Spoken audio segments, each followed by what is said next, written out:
नमस्ते मित्रों, तो आपका स्वागत है आज के इस स्पेशल वीडियो में। आज के वीडियो में हम लोग बात करने वाले हैं एजुकेशन सिस्टम को लेकर। हाल ही में एजुकेशन सिस्टम को लेकर कई बड़े बदलाव किए गए हैं। हमारा जो शिक्षा मंत्रालय है, हाँ सही सुने आपने, अब एक नया मंत्रालय हमारे भारत सरकार ने बनाई है जिसका नाम है शिक्षा मंत्रालय। शिक्षा मंत्रालय ने बहुत ही नए तरीके से, बिल्कुल नए कॉन्सेप्ट को लेकर एक शिक्षा व्यवस्था बनाई है। आज उसी शिक्षा को लेकर हम लोग एक विश्लेषण करने वाले हैं, एनालिसिस करने वाले हैं।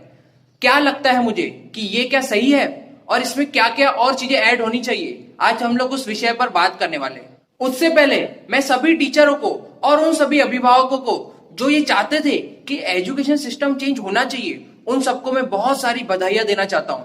और साथ ही साथ जिन्होंने भी ये इतना अच्छा कंसेप्ट लाए हैं, उन सबको भी मैं बहुत सारा धन्यवाद करना चाहता हूं।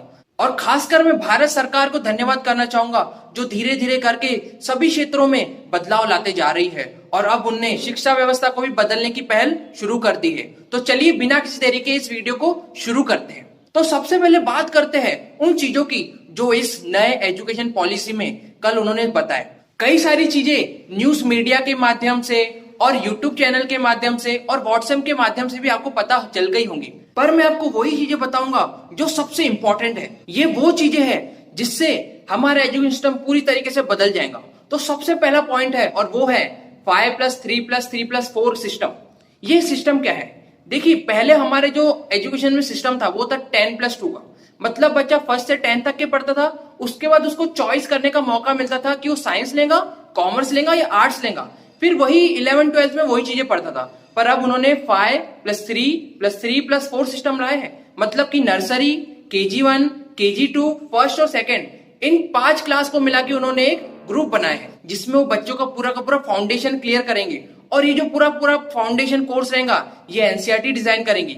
उसके बाद के जो 3 क्लासेस है, थर्ड, फोर्थ, फिफ्थ, इनमें भी उनको एप्लीकेशन बेस्ड तरीके से पढ़ाया जाएगा। और जब बच्चा 6th में जाएगा तो उसकी वोकेशनल ट्रेनिंग भी चालू हो जाएंगी, उसको इंटर्नशिप भी अटेंड करने का मौका मिलेगा। ये सब चीजें इस एजुकेशन सिस्टम में अपडेट की गई है। साथ ही साथ जब बच्चा 8th में जाएगा तो उसको अपना सब्जेक्ट चूज करने का मौका मिलेगा। और आप इसमें घबराइए नहीं, आपको सिर्फ साइंस के सब्जेक्ट चूज नहीं करने हैं या सिर्फ मैथ्स के चूज नहीं करने हैं, आप कोई भी सब्जेक्ट चूज कर सकते हैं। अगर आप चाहते हैं कि आपको बायोलॉजी के साथ हिस्ट्री चाहिए तो आप वो भी सिलेक्ट कर सकते हैं। अगर आप चाहते हैं कि आपको म्यूजिक चाहिए तो आप वो भी सिलेक्ट कर सकते हैं। इस तरीके से आपको चॉइस रहेंगी कि आप कोई भी 2 अलग अलग फील्ड के भी सब्जेक्ट चूज कर सकते हैं। ये बहुत ही अच्छी बात है। इसके बाद जो सबसे अच्छी बात जो मुझे लगी वो ये लगी कि जो पहले 5 साल रहेंगे बच्चों के, उसमें उनको खुद की मातृभाषा में, खुद के नेटिव लैंग्वेज में, खुद की रीजनल लैंग्वेज में पढ़ने का मौका मिलेगा। उसके ऊपर कोई दबाव नहीं रहेगा कि वो इंग्लिश को ही पूरा महत्व दे। और साथ ही साथ अब ये स्कूलों को भी समझना पड़ेगा कि इंग्लिश इतनी जरूरी नहीं है, क्योंकि अब सरकार भी यही बोल रही है। और जो तीसरा बड़ा पॉइंट है वो ये है कि अब जो कोर्स रहता है, जो करिकुलम रहता है, उसको अब कम किया जाएगा और उसके जगह पर लाइफ स्किल्स और वोकेशनल ट्रेनिंग जैसी चीजें ऐड की जाएंगी। साथ ही साथ जो एजुकेशन रहेंगी उसमें एप्लीकेशंस और प्रॉब्लम सॉल्विंग पर भी फोकस किया जाएगा। ये बहुत ही रिवॉल्यूशनरी स्टेप है जो हमारे भारत सरकार ने ली है। उसके बाद जो सबसे इंपॉर्टेंट बात है वो ये कि अब जो रिजल्ट रहेगा, जो रिपोर्ट कार्ड रहेगा, वो उसमें सिर्फ मार्क्स नहीं रहेंगे, उसमें सिर्फ English, math, science, history, geography, सिर्फ इनके मार्क्स नहीं रहेंगे। अब वो जो रिपोर्ट कार्ड रहेगा वो 360 होलिस्टिक रिपोर्ट कार्ड रहेगा। अब बोलेंगे 360 होलिस्टिक रिपोर्ट कार्ड आखिर है क्या? देखिए, इस रिपोर्ट कार्ड की सबसे खास बात यह है कि इसमें बच्चों की कैपेबिलिटीज, उनकी स्किल्स और उनके कैरेक्टर को भी देखा जाएगा। ये बहुत ही रिवॉल्यूशनरी स्टेप है, इससे बहुत सारे चेंजेस आ सकते हैं। और इसके बाद जो सबसे इंपॉर्टेंट चीज हमारे एजुकेशन सिस्टम में चेंज की गई है वो है अब संस्कृत को भी इंपॉर्टेंस दिया जाएगा।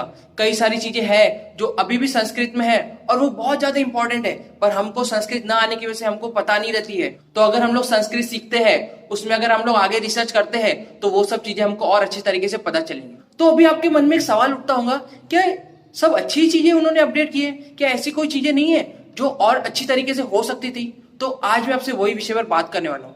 देखिए, मुझे लगता है कि ये बहुत ही अच्छी चीज है, उन्होंने बहुत अच्छा कदम लिया है, पर कुछ चीजें ऐसी है जो और अच्छी तरीके से होनी चाहिए। और उनमें से सबसे पहली चीज है कि उन्होंने बोले है कि 9th, 10th, 11th, 12th इनमें भी सेमेस्टर पैटर्न आएगा।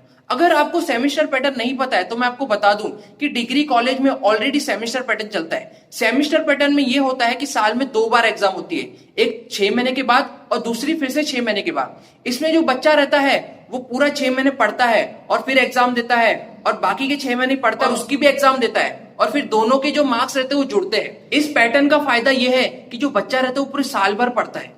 पर इस चीज का एक नुकसान भी है, और नुकसान ये है कि जो बच्चा रहता है वो पूरा साल भर पढ़ते रहता है, फिर वो बाकी की स्किल्स, बाकी की चीजें डेवलप कब करेगा। मान लीजिए उसने अपने इंटरेस्ट के हिसाब सब्जेक्ट चूज भी किया और वो चीजें पढ़ भी रहा है, पर अगर उसको कोई और स्किल सीखनी हो या कोई और ऐसी चीज सीखनी हो जो उस कोर्स में अवेलेबल नहीं है, फिर वो क्या करेगा। अब वो तो सेमेस्टर पैटर्न में उसको पूरी की पूरी पढ़ाई करनी पड़ेगी। जो साल के बीच की एग्जाम होंगी और साल के बाद की एग्जाम होंगी, उन दोनों के मार्क्स जुड़ने वाले हैं, तो बच्चा तो बीच में फंस गया। ऐसे में उसका ओवरऑल डेवलपमेंट पूरी तरीके से नहीं हो पाएगा।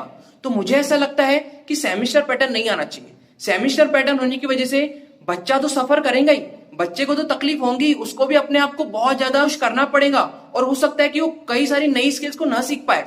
साथ ही साथ टीचर को भी बहुत ज्यादा अपने आप को पुश करना पड़ेगा, और जो टीचर रहता है वो लगातार उन चीजों के ऊपर ही फोकस करता रहता है, और इसकी वजह से कई बार क्या होता है कि बच्चा प्रेशर में आ जाता है। और आपको तो पता है कि प्रेशर में आने की वजह से कई बार चीजें बिगड़ जाती है। तो मेरा ऐसा मानना है कि ये चीज नहीं होनी चाहिए। और इसके अलावा जो इंपॉर्टेंट चेंज जो मुझे लगता है कि और भी इसमें ऐड होना चाहिए वो ये कि मॉरल वैल्यू एजुकेशन। देखिए, उन्होंने कहा तो है कि हम लोग कैरेक्टर पर भी ध्यान देंगे, हम लोग जो 360 होलिस्टिक रिपोर्ट कार्ड बनाएंगे उसमें हम लोग कैपेबिलिटीज, कैरेक्टर, स्किल, इन सबको भी ध्यान में रखेंगे, पर उसके लिए उनको अलग से भी कुछ चीज करनी पड़ेगी।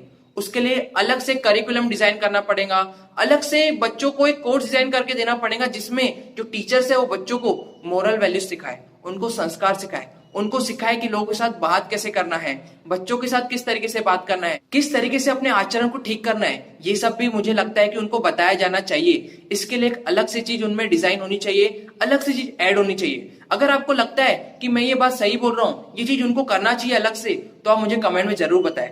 और एक और चीज जो मुझे लगती है जो उनको पहले से पता होनी चाहिए, वो है उनका गोल, उनका एम, उनका टारगेट, कि उनको लाइफ में जाना क्या है, उनको लाइफ में पाना क्या है, क्या चीजें करना है उनको लाइफ में, किस तरीके से उनको अपनी लाइफ जीना है, ये सब भी उनको पहले से पता होनी चाहिए। इसके लिए भी जो सरकार है उसको कुछ अलग तरीके से करना चाहिए, ताकि बच्चे को पहले से ही पता हो कि उसका लाइफ का गोल क्या है, लाइफ का एम क्या है, लाइफ का उद्देश्य क्या है। एक और चीज है जो मुझे लगती है कि इसमें ऐड होनी चाहिए, वो है बच्चों के अंदर राष्ट्रभाव और देश सेवा की भावना जगाना। ये इंपॉर्टेंट है, ये बहुत ज्यादा इंपॉर्टेंट है। हम लोग को सिर्फ अपने बारे में सोचने नहीं आना चाहिए, इससे तो हम स्वार्थी बन जाएंगे। हमको अपने देश को आगे बढ़ाना है, अपने राष्ट्र को आगे बढ़ाना है, तो हमको पहले से ही हमारे बच्चों के अंदर समाज सेवा को लेकर, राष्ट्र सेवा को लेकर, देशभक्ति को लेकर, देश को लेकर हमारे अंदर भावनाएं जागृत होनी चाहिए। और इसी को लेकर भारत सरकार को, सभी शिक्षकों को और सभी अभिभावकों को ये प्रयत्न करते रहना चाहिए कि बच्चों के अंदर ये सारी भावनाएं भी विकसित हो, ताकि वो सिर्फ अपने बारे में ना सोचे, समाज के बारे में भी सोचे, राष्ट्र के बारे में भी सोचे, जिससे किसी उसका उत्थान ना हो, हमारे भारत का भी उत्थान हो। अगर आपको लगते हैं कि ये सुझाव भी इस एजुकेशन पॉलिसी में इंप्लीमेंट होने चाहिए, तो आप इस वीडियो को ज्यादा से ज्यादा शेयर कीजिए। आप उन सभी लोगों तक पहुंचाइए जिनको ये लगता है कि ये चीजें भी इसमें ऐड होनी चाहिए। तो आज के लिए इतना ही, धन्यवाद।